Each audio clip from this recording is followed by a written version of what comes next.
વિદ્યાર્થી મિત્રો, ગુણોત્તર અને પ્રમાણ આ પ્રકરણમાં આપણે ઘણી બધી નવી રીતો શીખ્યા.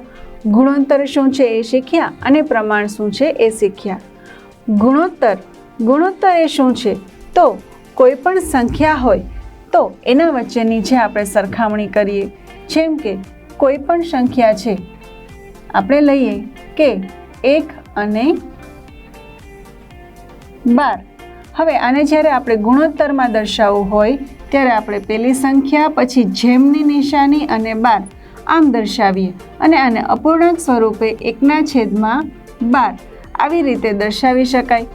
ગુણોત્તર જે છે એમાં બંને જે સંખ્યાઓ હોય એમાંથી કોઈ પણ એક સંખ્યા શૂન્ય હોવી જોઈએ નહીં.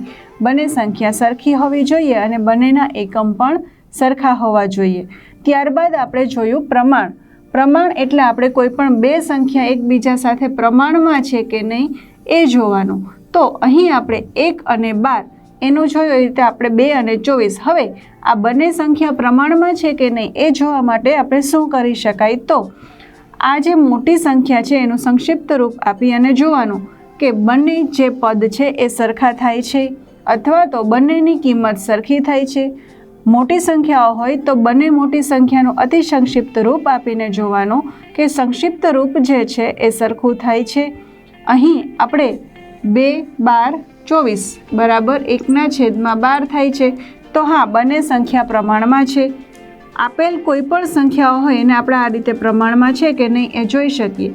જેમ કે અહીં આપણને 3, 6, 9, 18 અને આ 4 અંક આપીને એવું કીધું હોય કે પ્રમાણમાં છે કે નહીં તે જોવો, તો આપણે સૌથી પહેલી બે સંખ્યા જે છે એને લઈશું અને ત્યારબાદ આ બે સંખ્યાને લઈશું અને ગુણોત્તરની રીતથી દર્શાવીશું. હવે 3/6 એટલે 3/6. તો 3, 2, 6. અહીં 9/18 તો 9/18. તો 9, 2, 18. તો બંને જે પદ છે એને આપણે કંઈક આ રીતે લખી શકીએ છીએ. તો બંનેની જે કિંમત છે કે બંનેનું જે સંક્ષિપ્ત રૂપ છે એ સરખું છે તો આપણે કહી શકીએ કે પ્રમાણમાં છે.